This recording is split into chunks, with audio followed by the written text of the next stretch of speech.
How we start? How we start review? Introduce yourself, Tommy. Okay. Hi, everybody. Oh, wait a minute. I forgot how we start. How do we start review? Introduce yourself, Tommy. Wait, do you want me to do like a specific way? Be funny? Be sexy? Whatever you like, Tommy. Okay, fine. Cause it seemed like you should have some control. Or wait, how you? Never mind. Okay. Hi, everybody. Welcome to review. He liked the movie. It's true. He liked it. He did. Oh, hi, Chris.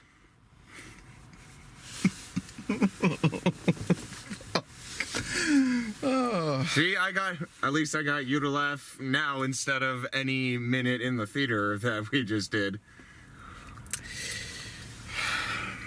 This might be another Don't Breathe scenario. Not quite. Okay, see, here's the thing. We just saw The Disaster Artist. Yes. All right, now, funny thing is we saw this in IMAX. The only other movie we saw this year in IMAX was Dunkirk. So we have both realistic sounding World War I battlefield and some alien man. You are tearing me apart, Lisa, in full surround sound. Surround sound and wide vision. Beautiful. Now we get to see every single hair of James Franco's ass crack in this. See, all right. Here's the thing. We should talk about The Room first. About what we think of that movie. Here, I have seen too much of The Room for to the point where its charm, charm of how bad it is, has worn off on me completely. I mean, I've seen Nostalgia Critics review. I've seen dozens of other internet reviewers' videos on it. I have so many highlight reels. There's a Tommy Wiseau soundboard. There's like remixes of the whole thing. I have been overloaded with The Room on the internet. Okay, and I've also seen the movie all the way through, thanks to this guy. Yes, I had to like forcefully show it to him in order to say, okay, you've seen the movie start to finish. And the reason is because I honestly didn't think that there was much else I could gain from watching the movie all the way through, and sure enough, honestly, I didn't.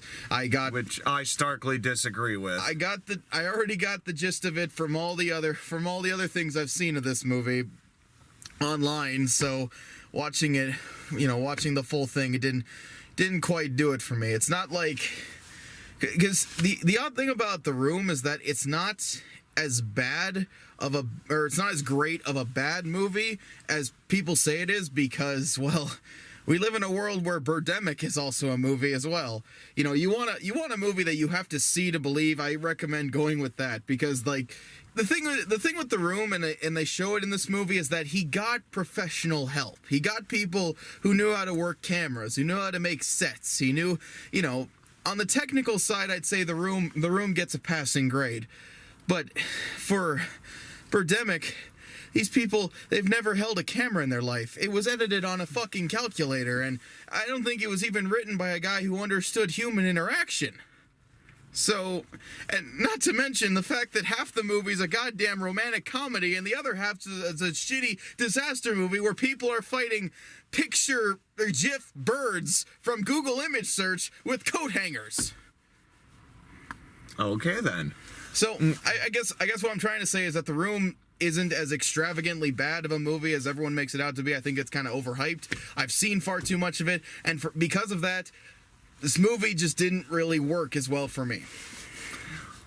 Well, that's honesty right there, folks. Yes. But I could see if you, like this guy, if you love the movie, love it to death, can quote it line by line, you will probably get a kick out of this movie. Well, I can definitely see that. Yes, but okay, to counteract your argument, not counteract, but just like to go against your argument about like having with so having professional help on this movie, and you do see the reactions of every single person that Tommy comes in contact with during this production, and just everyone's reaction to him is like perfect.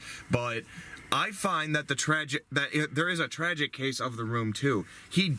Yes, he did get professional help, but it's so tragic that the leader of the whole project is so goddamn misguided that everybody questions his decision making throughout the entire production. And who knows? They could have actually made something good if they had someone with competence.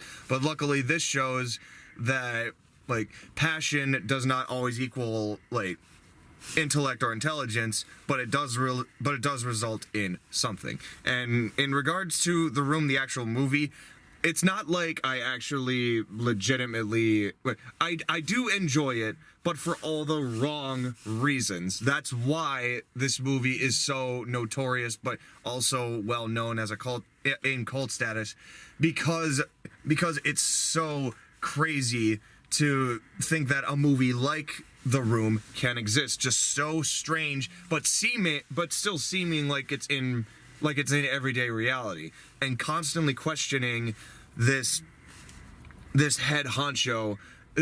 Just the idea that we can allow so much creative control and creative power to someone who doesn't know the difference between 35 millimeter and HD film. But I still love The Room in the sense that just the idea of it exists, and by all technical definitions, it's terrible. It's terribly directed. It's terribly written. It's terribly acted. Well, yes. Well, and like I said, it's at least shot competently enough. You know, the people... They can't even... Wiseau couldn't even do that right. Regarding the original Room, he did not know how to shoot sex scenes. That's why it's so bad and funny when you realize, oh my god, why is he purposely blocking everything in the foreground when they're twirling around the bed? Well, right. I mean, it's... Why are they using a fake alleyway instead of a real alleyway outside? Why did they have to shoot the same scene in two different locations? I know, but what I'm saying is that it doesn't. It's not. It's out of a level of incompetence, yes, but it doesn't come across as like budget constraints or like at least the people he was working with knew what they were doing at least. Okay, if we're gonna stay on this, we're gonna be here for hours, but it's cold out. Regardless, yeah, you can probably tell from my like enthusiasm, I fucking loved this movie. Although me loving The Room does help, I still would recommend this even if you have not seen that movie, because for me, this is my Ed Wood. This is showing it is a very passionate drive that Tommy Wiseau has. With I fucking loved James Franco in this. I constantly had to look over at him during the movie though, because he was holding his jacket in front of his face. You were gonna say explain it. There are so many parts of this movie that are like just perfectly designed to make me squirm. It's one thing for an actor to be bad, like completely unaware of how bad he is. It's another thing for another actor to be impersonating that bad actor. And there's something about the way that James Franco is in this movie that is... I think it's just a case of doing his job too well, because it's just it's so painful to watch him. And I know that's kind of Tommy Wiseau. I thought he was fantastic in reality and in the movie The Room, but still something about this movie it was just a very uncomfortable sit. I don't know. It's hard to explain because people are like, that's the point, and like I know, but it's just not a pleasant experience for me. Part of it is also the fact that I'm sick to death of the Tommy Wiseau, parodies and all the reviews and the jokes, the quotes and everything. I am so burnt out of this this man. But like judging off of like the technical aspect, did he embrace the character, and did he do a good job of actually conveying that crazy, eccentric? You could call Tommy Wiseau a millionaire because he pulled $6 million out of his ass in order to be able to make this movie. Well, right. So it's like the eccentric idiot, that nobody can understand. Right. I mean, yeah, that's what I mean. I think he almost did too good of a job. I'm just sort of confused by how he's doing it too good. He's doing it too good in that he's so bad at he's so good at being bad that it hurts. It hurts to watch. What the hell do you mean? He's so good at being bad? He is a good actor. You have to actually willingly try in order to be able to understand the mannerisms of. It's so hard to explain my feelings for this movie, but ultimately, let's just say it just resulted in a very unpleasant experience throughout. I'm very curious with this. Let's go into detail. I already explained it to you. It's something about I said it's one thing when an actor is being bad but completely unaware of how bad that they are. There's some kind of that's what makes Tommy that's what makes the real life person of Tommy Wiseau such a funny character. I'm saying that, but then compare that to James Franco, who's purposely being bad to portray Tommy, and suddenly it doesn't work the way it's supposed to. It just makes me squirm in my seat watching it. I don't see Franco as like being a bad actor in that scenario. He is amazing to be able to get his impression, to get this. This is a damn good impression. I've actually seen Tommy Wiseau in interviews, and like he has his own YouTube channel. He has his own YouTube channel where he just plays random video games for fun, and he literally speaks the exact same in those videos too. He laughs out of nowhere all the fucking time, and I'm sorry for my positivity, but look. It's fine. It's fine. Like I said, if you find Tommy Wiseau and his character from the movie a very charming, it's charming. That is not. No, it's anything but charming. Well, then what is it supposed to be? It's supposed to be unbelievably hilarious, but you still feel bad that he isn't recognizing that he is this terrible actor. Okay, in reality, that's something I can laugh at, is someone who's completely unaware of how bad they are. When a good actor like James Franco is deliberately being terrible to replicate that, it doesn't work for me. That's what I'm trying to say. So you're saying you didn't like the performance? I'm saying James Franco did too good of a job at being Tommy, to the point where I just did not like it. I guess there you go. It's so good, it's bad. He's so good at being bad, it's not good anymore, it's just bad. I think that's what the goal. That's what I was saying! My God, how many ways can I explain it to you? Oh my God. Okay, he's also getting out some pent-up rage from the night we've had. But that is true, okay? This has been a rough night, okay? We originally, you had to fucking jinx it when you're like, let's just hope this movie's good to make the night worth it. And all right. Let's get off topic for a second.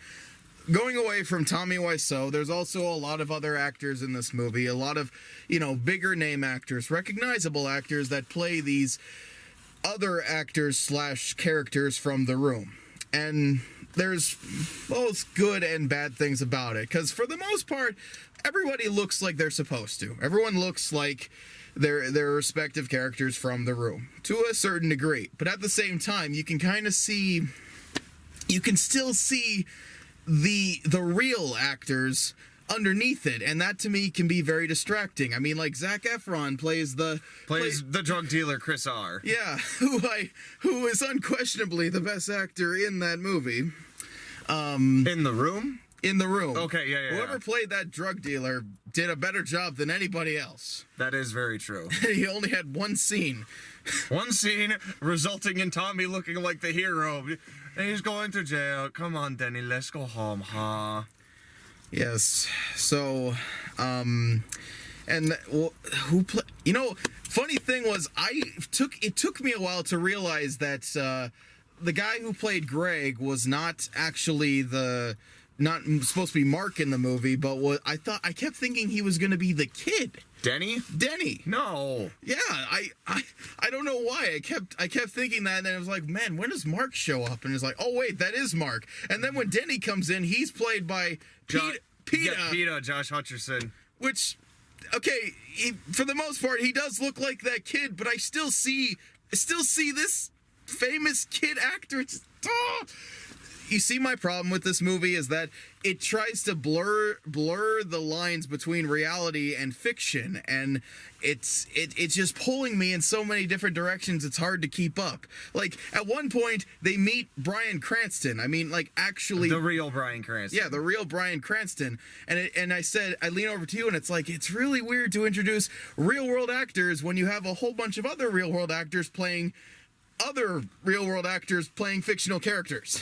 It is also strange because at the very beginning of this, they bring in real celebrities who, I kid you not, there is a fan club in Hollywood of like famous actors and directors who are legit fans of The Room. Kristen Bell, Kevin Smith, Ike Barinholtz. Okay. They are all legitimate fans. But it is distracting when you bring in these real famous actors and try and blend them into this fake the reenactment semi-fictional, semi-reality type, because obviously, yes, this was a real movie, these were real actors, but still, you see the problem. You wonder why Tommy Wiseau's like, oh my god, it's Seth Rogen.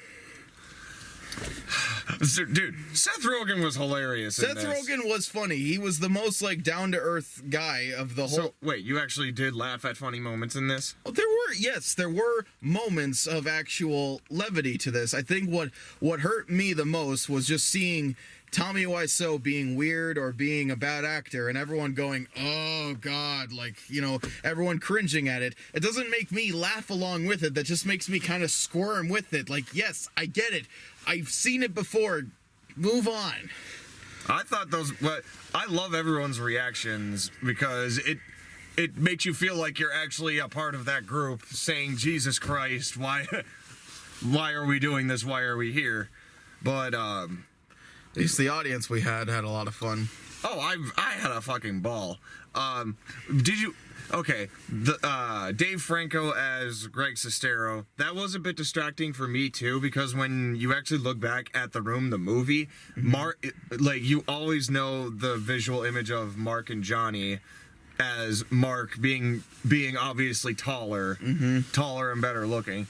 James Franco is an attractive guy. He actually had to have like a good amount of fucking makeup, and like, that wig, it looks amazing. Well, to be fair, Tommy Wiseau looked like he was wearing a wig as well. Rubbery face with the baggiest fucking suit in the world. Yeah. But yeah, Dave Franco, he actually does a good job, like, acting wise. And I've also seen Greg Sestero in interviews. He is like incredibly down to earth and just like a calm, chill guy. I think Dave actually did capture that pretty well.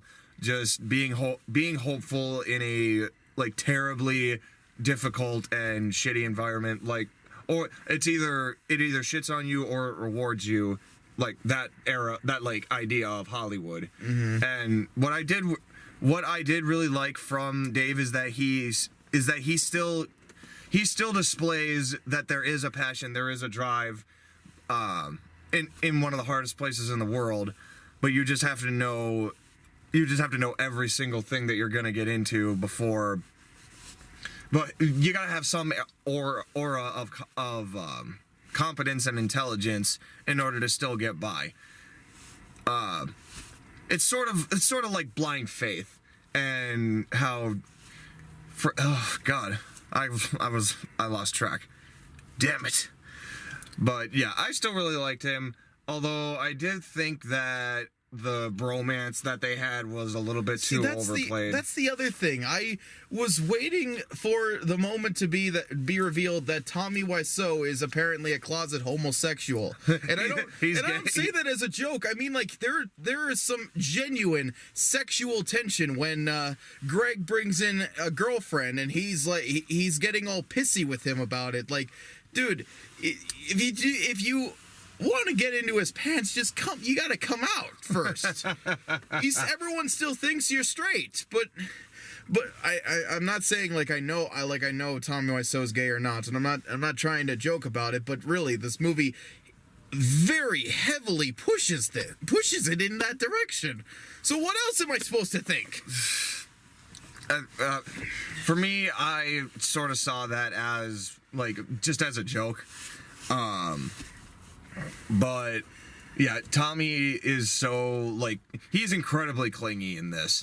Greg actually seeks him out after, oh my god, pulling off the worst attempted effort monologue or whatever.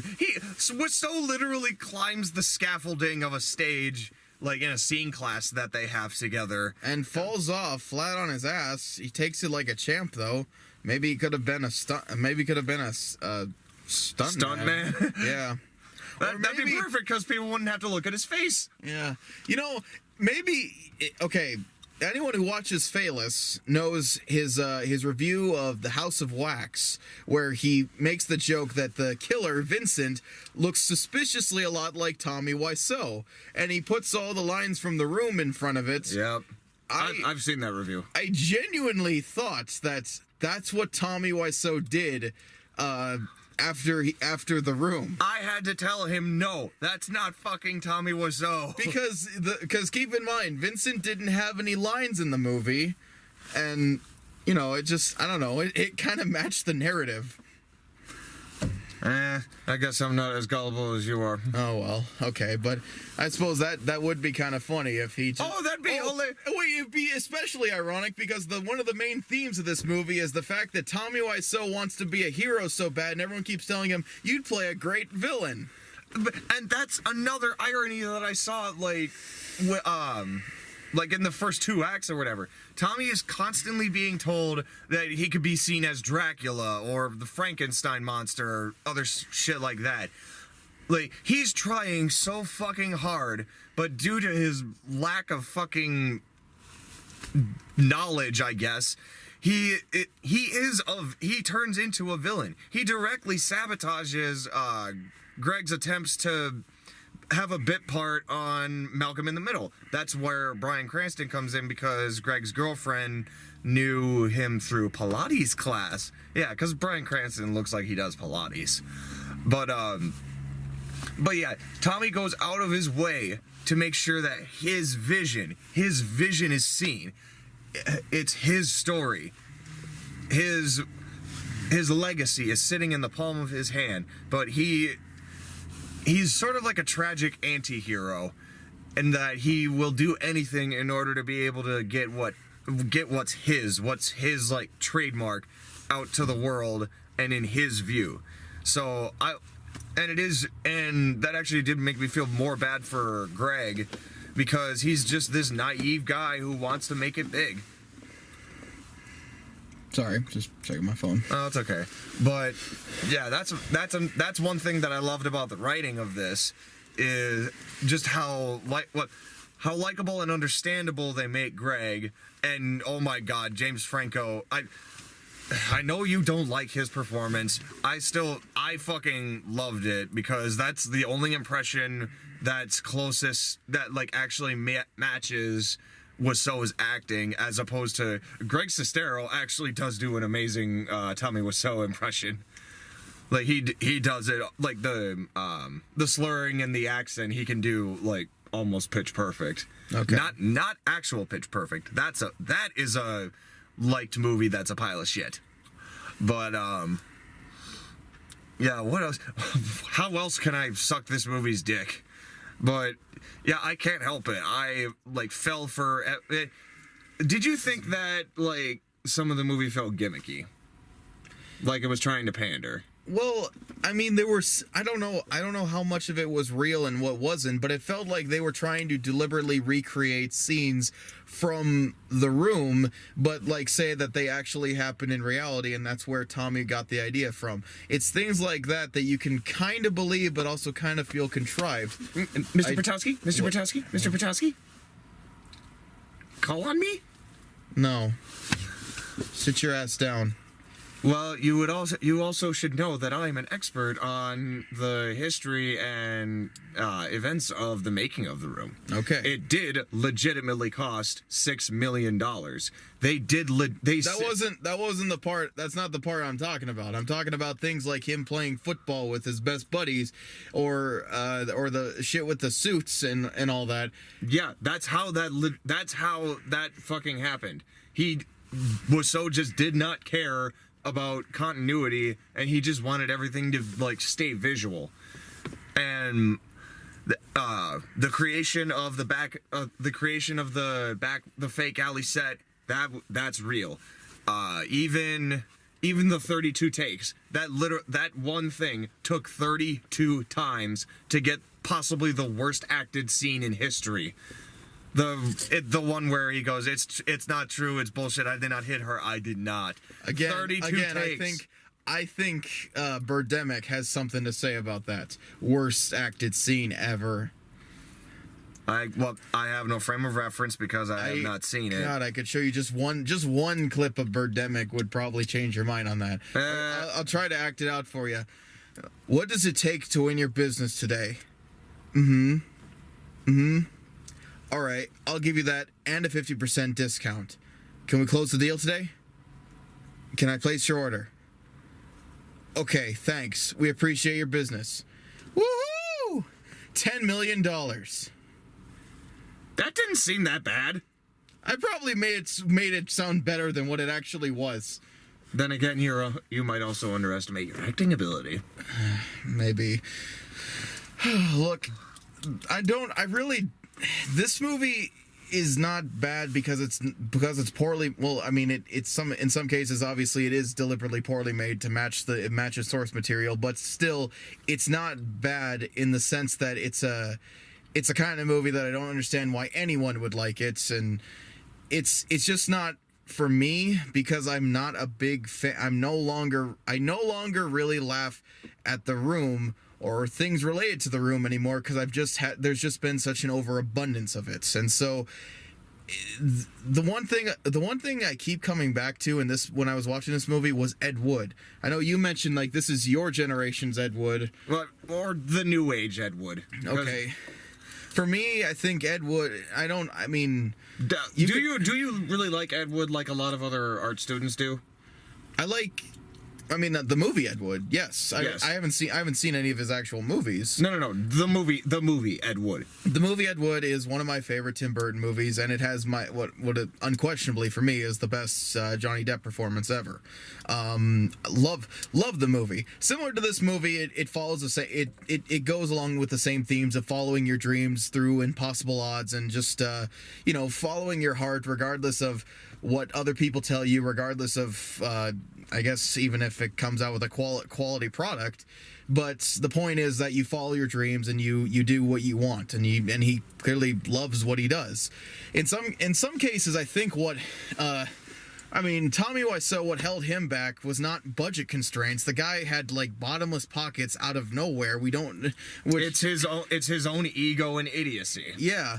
Whereas Ed Wood arguably had the right ideas, but his visions were just so far out of budget. And not to mention, this was 1950s, 1960s Hollywood, where it was much, much more difficult to make independent films back then than it is now. Not that it's easy nowadays, but it's a lot easier than it was back then. So, and budget constraints and lack of equipment, lack of professional help and everything, that was all the things that held Ed Wood back. Whereas this one, Tommy Wiseau had practically all the tools he needed, but he was his own worst enemy.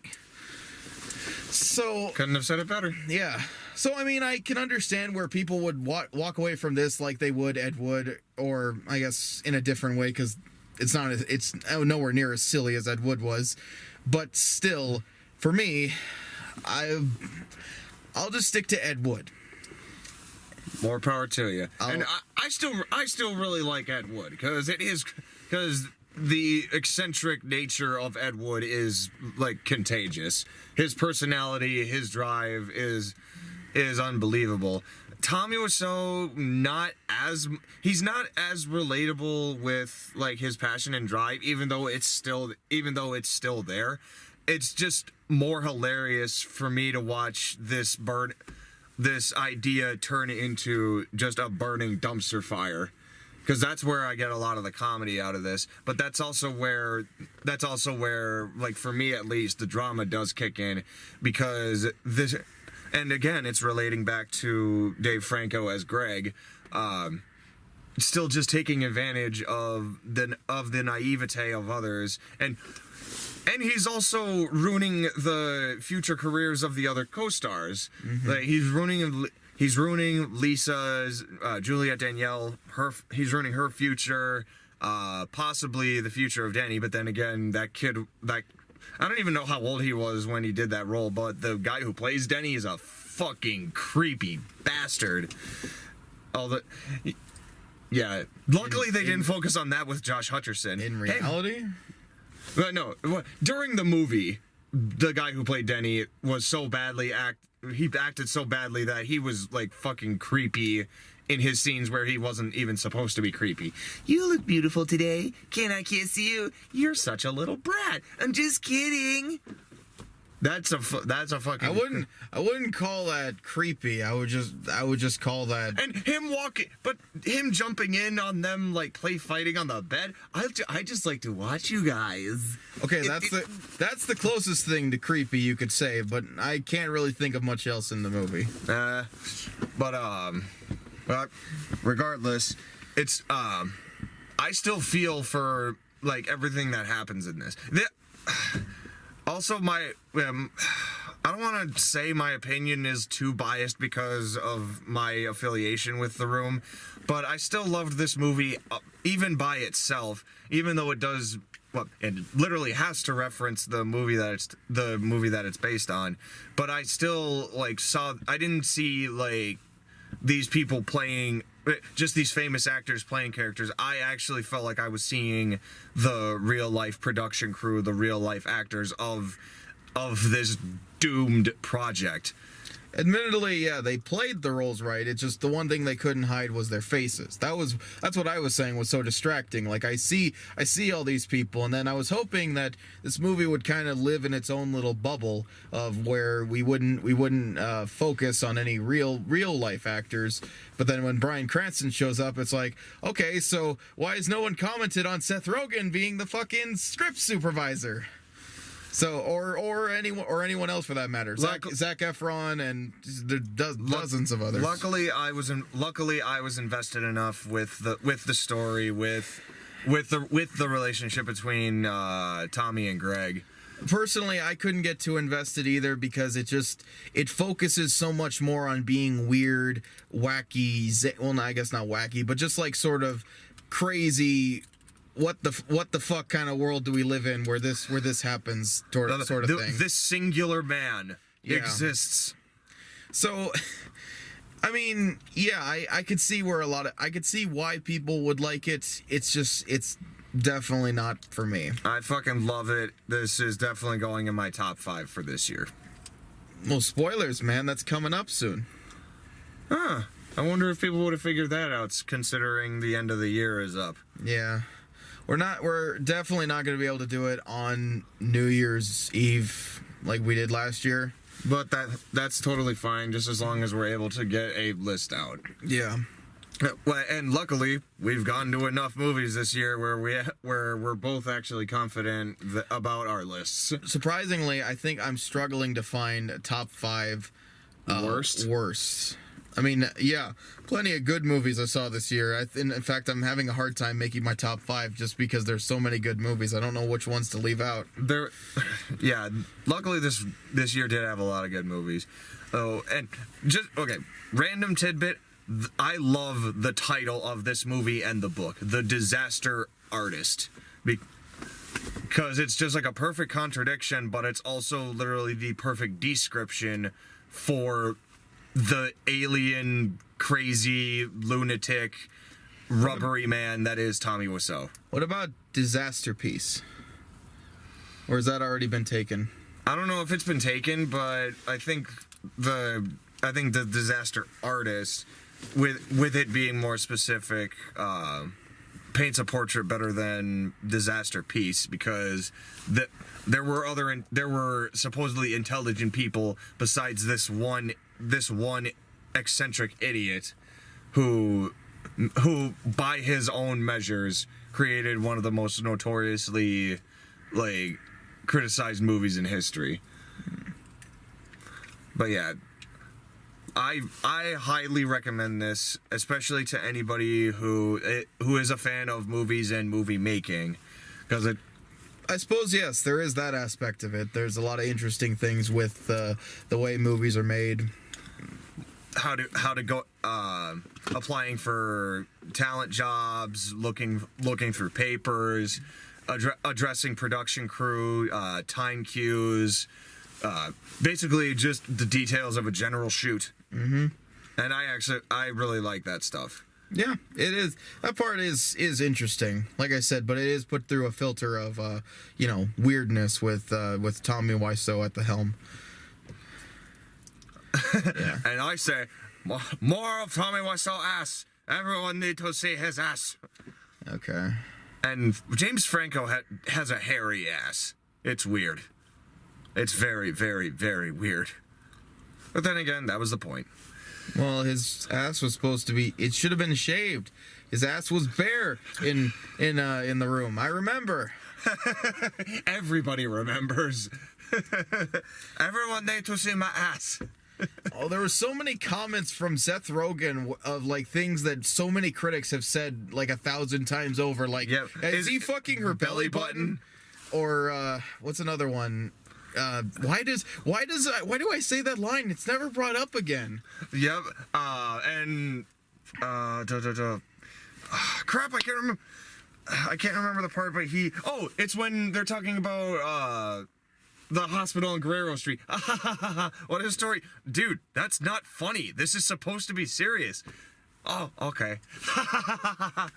When Johnny's laughing about Greg bringing up a story, but I knew a girl who had a dozen guys. One of them found out about it, beat her up so bad, she ended up in a hospital on Guerrero Street. And Tommy laughs like a fucking psychopath. Even everybody on set was stupefied that he would react that way. I wonder why did they never bring up the fact that he had to ADR that scene again? That was weird, because in the movie it's incredibly obvious that he dubbed that line. Yeah. And geez, this movie, still with all the bad shit insanity that happened, they still couldn't even show 100% everything, because there was so much of Tommy's dialogue in the original room that later had to be dubbed. It had to be cut. Dubbed, re-edited. Mm-hmm. Oh boy. Yeah. If you want to look even more into everything that happened within the production, go seek out The Disaster Artist, the book. Greg Sestero actually wrote that. Yep. Dave Franco in this wrote that book, and from what I've heard, it's a fucking hell of a read. But although if you don't have enough time, I can't recommend highly enough see this movie. I had a blast. It's hilarious, but it's not poignant oh my god, it's transcending mediums. No, it's just a simple following of these two friends who want to make it big but have their minds in the wrong place. Yeah, pretty much.